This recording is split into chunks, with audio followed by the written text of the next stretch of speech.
Selamlar dostlar, ben Mehmet Efe Bayraktaroğlu. Bugün Work and Travel hakkında her şeyden konuşacağız. Beni muhtemelen Work and Travel WhatsApp gruplarından tanıyorsunuz ama tanımayanlar için ben yine de bir kendimden bahsedeyim. Ben Marmara Hukuku 3. sınıf öğrencisiyim ve geçen sene Work and Travel programımı Wisconsin Sister Bay'de tamamladım. İlk işim cook'tu ve 2 iş daha yaptım. Bir diğer işimse mücevher satmak, bir diğer işimse bir creamery'de front house'tu. Öncelikle, şimdi Work and Travel nedir ve kimler katılabilir? Work and Travel, üniversite öğrencilerinin 4 ay çalışabildiği ve 1 ay gezebildiği, bunlar maksimum süreler, bir para kazanma, sosyalleşme üzerine kurulu bir program. Aslında Amerika bu programı başlatırken şunu istiyor. Siz bu 3 aylık süreçte onların çalışan ihtiyacını karşılayacaksınız. Bu 1 aylık süreçte de Amerika'yı gezme şansını elde edeceksiniz ve Amerika'yı gezeceksiniz. Bunun dışında bu bir değişim programı arkadaşlar. Bu programa sadece para kazanma gözüyle bakmayın. Bu programda internasyonel dostluklar, çok güzel anılar, çok güzel yerleri görme şansı elde ediyorsunuz. Bunun akabininde bu programa kayıt olmaya karar verdiniz diye tahmin ediyorum bu videoyu açtıktan sonra veya açmadan önce. Şirket seçimi süreci. Şirket seçimi sürecinde ise konsolosluğun sitesine girip oradaki resmi Türk aracı şirketlerden birini seçiyorsunuz. Tabii ki bu şekilde seçmeyin. Şirket nasıl seçilir? Şirket seçerken nelere dikkat etmelisiniz? Bunlarla ilgili ayrı bir video çekmek isterdim ama artık 2026'nın Ocak ayında olduğumuz için ve şirket seçim süreçlerine çok az bir vakit kaldığı için öyle bir video çekmeyeceğim bu sene. Umarım ki gelecek sezonda öyle bir video çekerim. Ancak ben Yero Yurt Dışı Eğitim şirketiyle geçen sene programımı tamamladım ve bu sene tekrar onlarla beraber gidiyorum. Onlardan memnunum. Buradan Pelin Su Hanım'a selamlar. Neden Yero Yurt Dışı Eğitim'i tercih ettim? Bunun sebepleri ve sonuçları var. Ancak size şirket seçiminde en önemli detay olan sponsor, yani şirketlerin Amerika'daki sponsorları, ben Interexchange ve Spirit Exchange'i çok öneriyorum. Ve bu ikisine de sahip olan bir şirket olan Yero Yurt Dışı Eğitim'i kullanıyorum. Yani aracı olarak kullanıyorum. Şimdi öncelikle ben Yero'yu neden tercih ettim? Randevu. Arkadaşlar, randevu bulmak çok önemli. Ve her şirket ne yazık ki randevu bulamıyorlar. Kendi kapasitelerinin üzerinde kayıt aldıkları için Türk şirketleri genellikle randevuyu sıkıntıya sokuyorlar. Ancak Yero Yurt Dışı Eğitim'e buradan tekrardan teşekkür ediyorum ve bu sebeple tercih ettim. Bunun akabinde şirketi seçtik. Ne yapmamız gerekiyor? İş ve eyalet seçmek gerçekten programın en önemli kısmı bu olabilir. İşi seçtiğinizde 4 ay boyunca o işte çalışacağınız için gerçekten bu süreci çok iyi yönetmeniz gerekiyor. Bu programı aslında siz daha gitmeden yaşıyorsunuz. İşi seçerken. Şimdi iş nasıl seçilir? Arkadaşlar, iş seçerken ilk önce o iş job offer geldiğinde onun konumuna tıklıyorsunuz abi. Bu çok önemli. Yani o konuma bir tıkla. Onun çevresi dolu mu? Abi çevresinde hiçbir şey yoksa o işi gerçekten direkt bırakın. Kaçın o işten, uzaklaşın. O işin çevresi doluysa 10 restoran, 15 restoran, işte bir sürü otel, bir sürü işletme, bir sürü kafe, bir sürü işte groceries shop, ne bileyim işte Walmart, Hannaford falan. Bunlar varsa o iş güzel. Devam ediyoruz. İkinci olarak neyi inceleyeceğiz? Hourly wage. Saatlik ücret. Amerika'da bildiğiniz üzere eğer bu videoyu izliyorsanız veya ilk defa bir Work and Travel videosu izliyorsanız Amerika'da ücretimizi saatlik olarak kazanıyoruz. Bu çok güzel bir durum arkadaşlar. Kimse hakkınızı yemiyor. Kimse sizi fazladan Türkiye'deki gibi çalıştırmıyor. Türkiye'de ne yazık ki öyle bir problem var. Her neyse. Şimdi hourly wage eğer gözünüze düşük geliyorsa ikinci bir ihtimal var arkadaşlar. Serverlık gibi işlerde tipten kazanıyor olma ihtimaliniz. Serverlık gibi işlerde genellikle 2, 5, 10 dolar gibi çok düşük ücretler olur. Ancak saatlik 50 dolar gibi absürt rakamlar kazanırlar. Absürt demeyelim, güzel diyelim. Güzel rakamlar kazanırlar. Öncelikle bu ikisini inceledik. Baktık eğer iş serverlık, baristalık, bartenderlık veya ice cream seller değilse hemen gidiyoruz. 15 dolardan az olmamasına çok dikkat ediyoruz arkadaşlar. 15 doların altında hourly wage olan işten koşarak uzaklaşın. Eğer tip kazanmıyorsa, eğer iyi tip kazanıyorsa devam. Yani serverlık gibi işlerde çünkü 2-3-5 dolara hourly wage gözükecek. Ama tiplerden çok güzel paralar kazanacaksınız. Üçüncü durum. Rent. $130 üzerinde rent, eğer orası gerçekten çok çok lüks bir bölge değilse, Aspen'e gitmiyorsanız, Ocean City'ye gitmiyorsanız, ki Ocean City hater'ıyım ben, Ocean City'ye gitmenizi önermiyorum. Bu gibi bölgelere gitmiyorsanız o rentten kaçın arkadaşlar. Sezonluk rent isteyen yerlerden de kaçın. Çünkü Türkler maksimum 10-12 hafta çalışıyor arkadaşlar. Bunu kesinlikle aklınızın bir yerine not edin ve Ocean City'den bu yüzden kaçın. Çünkü Ocean City'ye gidiyor arkadaşlar. 8 hafta çalışıyorlar.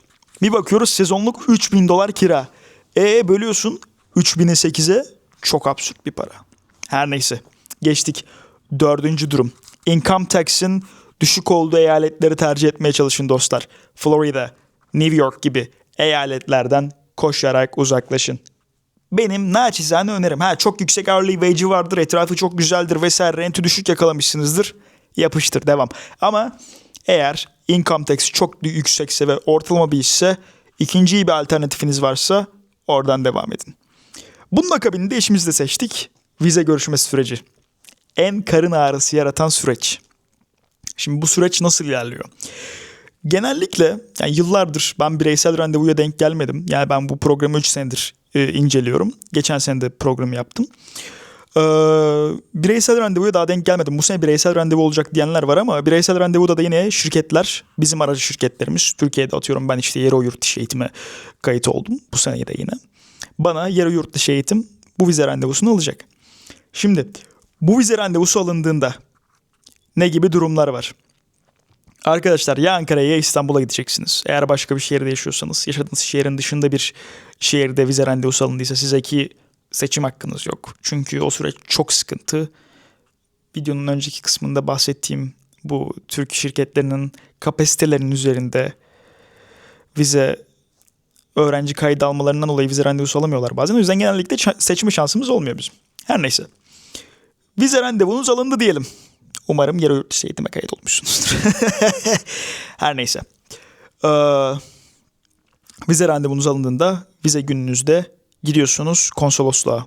Çok heyecanlı bir süreç ama korkmanıza gerektirecek hiçbir şey yok. Eğer Türkiye'ye bağlarınız güçlüyse, daha önce yurt dışı seyahatiniz olduysa, İngilizceniz iyiyse, kendini açıklayabileceğine güveniyorsan kesinlikle kendini kasmana gerek yok. Benim için zor bir süreçti. Ben Avrupa'yı gezmiş olmama rağmen, bunun dışında işte bir sürü ülkeye beni bağlayacak sebep olmasına rağmen yine de korkmuştum. Ama çok kolaydı. Girdim, aldım, çıktım diyebiliriz. Bunun sonrasında vize görüşmeniz olumlu geçti diye tahmin ediyorum. Ya çünkü çok yüksek. Vize onay oranları çok yüksek arkadaşlar. Kendinizi kasmayın. Sonrasında bir uçak bileti alma süreci başlıyor. Uçak bileti alırken iki seçeneğiniz var. Bir, kendiniz almak, iki, aracı şirket kullanmak. Ben yine aracı şirket kullanmanızı açıkçası önermiyorum. Türk Hava Yolları sağ olsun Amerika'nın hemen hemen her major city'sine, yani büyük şehrine gerçekten Türk Hava Yolları'nın direkt uçuşları var arkadaşlar. Ve öğrenciye %20 indirimin yanında üstüne bir de 46 kilogram bagaj hakkı, üstüne bir de 8 kilogram kabin bagaj hakkı veriyorlar. Üstüne bir de kişisel eşya sınırı, zaten sağ olsunlar bu kadar büyük internasyonel uçuşlarda sıkıntı yaratmıyorlar. Ben Miami'den dönerken orada ahlaksız bir Hispanik çalışan vardı. O birazcık bana sıkıntı yarattı ama çözdük. Her neyse. Türk Hava Yolları'ndan almanızı öneriyorum ben. Ne çok böyle bir uzun süreç yaşarsınız. Çünkü değiştirme hakkı falan da veriyor Türk Hava Yolları. O yüzden Türk Hava Yolları'nı tercih etmenizi öneririm. Bundan sonrasında ne oluyor? Abi indiniz artık Amerika'ya. Uçak biletini de aldın. Uçağa binme günü de geldi. Bindin, gittin, indin. Vaz sürecin başladı. Hemen gittin ikinci iş bulmaya çalışıyorsun. İkinci işini buldun. Haftada 70-80 saat çalışmaya başladın abi. Paranı güzel güzel kazanıyorsun. Haftada 800, 900, 1000, 1500 dolarlar artık o senin seçtiğin işe ve ikinci işine bağlı. Abi en önemlisi, güzel zaman geçirin dostlar. Bu program gerçekten sadece para kazanma programı değil. Bu hatayı yapıyor arkadaşlar.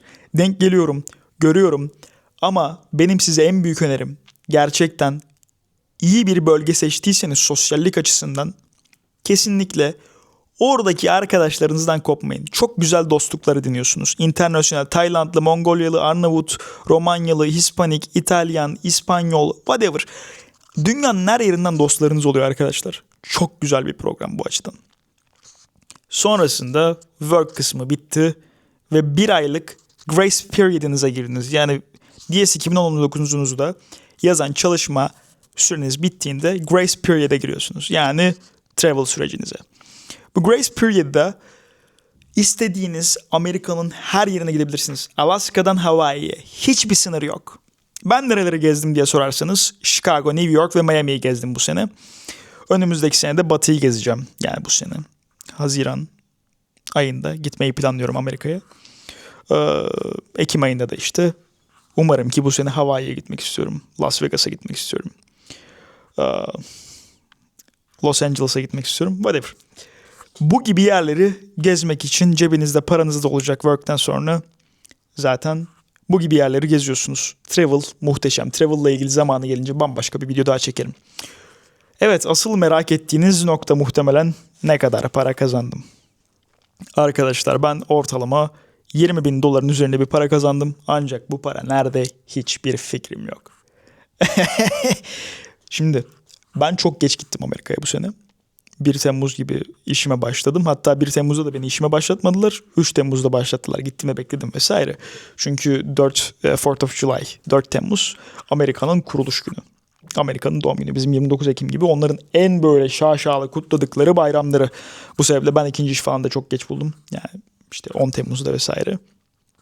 Bu yüzden ben programın kendisinden çok fazla para kazanmadım. Yani 15-16 bin dolar para kazanmak evet kulağa çok güzel geliyor ama işte o harcadığınız kısımlar vesaire vesaire olduğu için ben minimum herkesin 20 bin dolar kazanacağına inanıyorum. Bunun sonrasında ben 4 bin dolara yakın arkadaşlar bir bonus gelir elde ettim. Bunu nasıl yaptım? Ne gibi şekillerde yaptım? Aşağıda bonus grubu linkim bulunuyor.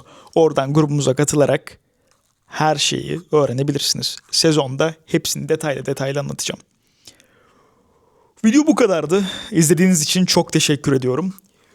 Bir sonraki videomuzda Work and Travel iş seçimi nasıl yapılır çok detaylı bir şekilde grubuma attığınız job offer'ları inceleyerek bir video çekeceğim. Çok açıklayıcı olacak çünkü şu anda Ocak ayının ortası hatta sonuna doğru geliyoruz ve herkes iş seçimi kısmında genellikle. Artık iş seçmek için son bir ayınız diyebiliriz. Bu sebeple ben sizi bir sonraki videoda tekrardan bekliyorum. Görüşmek üzere dostlar. Teşekkür ediyorum.